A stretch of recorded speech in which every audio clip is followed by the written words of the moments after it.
everyone. I'm Jensine Bard, and welcome to Testimony, where truth is told, lives are changed, and hope is given. Revelation 12:11 tells us that we overcome by the blood of the Lamb and the word of our testimony. A testimony of your story for His glory. She is a 1988 U.S. Olympian and world record holder in the high jump for ages 40 to 44, as well as garnering 6 U.S. national and 3 world championship titles, as recounted in her 2010 release, Rekindle the Dream. How a neck injury, the birth of 2 children, and an 11-year hiatus from competitive sports would not only propel this athlete to overcome but achieve even greater in the world of sports and against all odds. In her latest, King Here, Never Too Old, Never Too Rich, or Too Anything to Meet Jesus, my next guest recounts a different kind of overcoming. The grief from sudden and horrific loss, coupled with the ongoing grief of a loved one's opioid addiction and eventual suicide, and how Trish and her family have had to overcome, and how you can too. Ladies and gentlemen, would you welcome to Testimony Olympian, motivational speaker, and award-winning author of her latest heart-wrenching yet hopeful read, King Here, Trish Porter Topmiller. Trish, welcome to Testimony. Thank you so much for having me. Well, Trish, it's an honor to have you. I took the time to let our listeners know a little bit about you and your previous book, Rekindle the Dream, since yours is a family that has achieved and overcome much. But now, as you document in your latest, King Here, you tell a different kind of story. It's the story of your father, Charles W. Chuck, as affectionately known, King Jr., and what you would need to overcome what you never expected. So first question, describe your father and why telling his story is so important for you and those listening today. Well, my dad was really an amazing man. He loved outrageous adventures. He wasn't about things. He ended up becoming a multi-millionaire in business through the real estate industry and venture capitalist, and took several businesses public, or took one business public. But he was really a unique individual, and when I looked back on his life, that was when I realized I wanted to write about him, because he had this amazing part of his life, and then he had such tragic losses that you and I look at as tragic and sad and horrible, but I look and I saw God's plan and the pieces of the puzzle coming together. And that was one of the reasons I really wanted to write about his life. Now, your father amassed a fortune in the millions through real estate and as a venture capitalist, but lost 97% of it all in a day, plunging him into a state of bedridden depression, opioid addiction that would eventually take his life by his own hand at age 82. What efforts, Trish, were made to intervene and help, and how useful was your, quote, never give up Olympian attitude through this process, or was it? Well, I think as an Olympian, you're pretty relentless, and you have to have perseverance and stay in the game during the hard times. And that's really, I think, was the attitude of our entire family, is we tried not to give up. We tried to continue to tell him how valuable he was and what his worth was to us and to the grandchildren. We talked about doing an intervention and decided not to. We constantly tried to have him over for, my brothers would have him over for dinner with all the kids and take them to events, sporting events, the kids, the grandkids, sporting events, to let them know how important they were to us. So I think that I tried to, stay in the game and not give up, even though we were all very frustrated because he continued with his opioid addiction. Now, you had loss and grief to deal with in your own life while all of this was going on with your father. You lost a husband of 20 years and a son just 15 years of age, and his friend. At the same time, your stepmother, who was 20 years younger than your father, also lost her life to addiction at the age of 60. How did you comport all of that? Well, the loss of my husband, Pat, who was a two-time Olympian who I met at the Olympics. So that was very special and very sweet. He was a pilot, and both he and my 15-year-old son, Connor, who was a U.S. fencing medalist at the National Fencing Championships, along with their friend Connor Mange, were all in Sedona at a boys' trip, at a guys' trip, and the plane went down. And so I lost half my family. Suddenly, I lost my guys. We lost our laughter. And so that is such a life changer when you don't expect something. You don't ever expect that. It's not how you planned your life. It's not how your life was going in the direction. And so it really rocked my world. I kind of stood on, I trust you, Lord. The first night after the accident, I was in bed with my daughter, and she was 11, and she said, Mom, I know they're in heaven. I know they're in a better place, and I know we'll see them again one day because they believed in Jesus. And so we really stood on that. That gave us hope. It gave us confidence that we'll see them again one day. And that just was something that we clung to.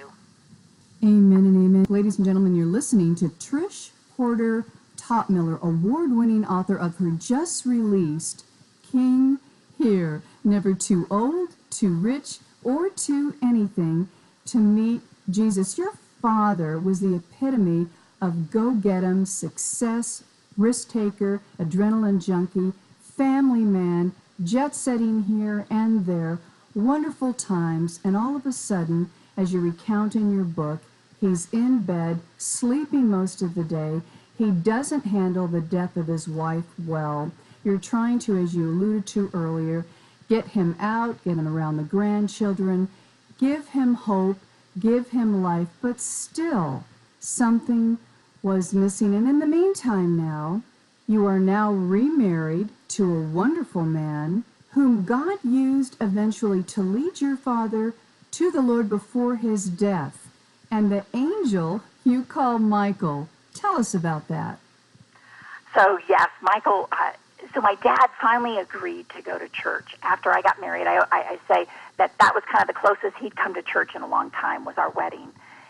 And my brother had been asking him to go to church, and finally he agreed to go. And there in the second row was Michael. And I believe he was an angel, because remember his name was Michael Archangel. And so he was worshiping the Lord with his whole being, raising his hands and moving his body as he sang songs in a fairly conservative church. And my dad was inexplicably drawn to him. He would call my brother in the middle of the week and say, hey, are you going to church on Sunday? Because I want to get there early. I want to go and sit behind my friend Michael. Now, the thing about my dad is my dad was never on time for anything in his life. He lived by King Standard Time, which was typically 1 to 2 hours late. So for him to want to get there early, that was incredible. So describe Michael for our listeners. As I recount in your book, he had his hands raised to the Lord. Obviously, he was full of the joy of the Lord. Talk about what your father took away from watching Michael as he worshiped. It doesn't quite make sense to me, because really, my dad was 82 years old, and most men at that age, if they were to go to a church and see somebody like that, they would be very uncomfortable, right, with the person raising their hands. Right. But my dad wasn't. He was drawn to him. He was drawn to him. And so that's what was so incredible. And then one day, my brother went up to Michael and said, Michael, will you please talk to my dad about Jesus? I've tried, and he doesn't want to really listen, but he really likes you and is drawn to you. Will you talk to him? And Michael looked at my brother and said, God's got your dad in his hands. God's got your dad in his hands. that to me was just such a crazy statement, because usually if someone loves the Lord, sure, I'll talk to your father, be happy to. But he didn't. He knew that God had my dad in his hands. So then bring us to the day when your husband is sitting down at a table and he begins to share the plan of salvation with your father. So, we didn't even know if my dad would get up in the morning to be able to see James. James decided to read his Bible out in the kitchen, hoping to see my dad. And my dad came out, and James asked him if he'd ever studied the Bible before. And my dad said no. And then he said, well, Chuck, if you were to die and go to heaven, and you were at the pearly gates, and they said, why should we let you in? What would you say? And my dad said, because I've been a good person. And James said, yeah, but in heaven the standard is perfection. With God the standard is perfection. And all of us sin. All of us fall short. And we aren't perfect. Chuck, have you ever told a lie? And my dad said, well, yeah. And he goes, that's an example of the sin that separates us from God. But thankfully, God has supplied Jesus to die, who died on the cross for us and rose again, to be perfection, the standard of perfection. And if we believe in him and put our trust in him, then we can be saved. And so then he asked if my dad would like to pray to receive Jesus sincerely into his heart. And my dad said yes, and they prayed together. Amen and amen. And there's a time, it's kind of funny in your book, where he wasn't sure that he heard everything that your husband said because he had a hearing aid at the time. So did you question whether or not he really heard the context of salvation?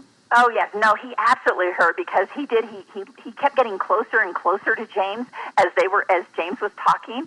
And then he finally said, hang on, I need to get my hearing aid. And I know, which is very silly. James just was like, oh, no.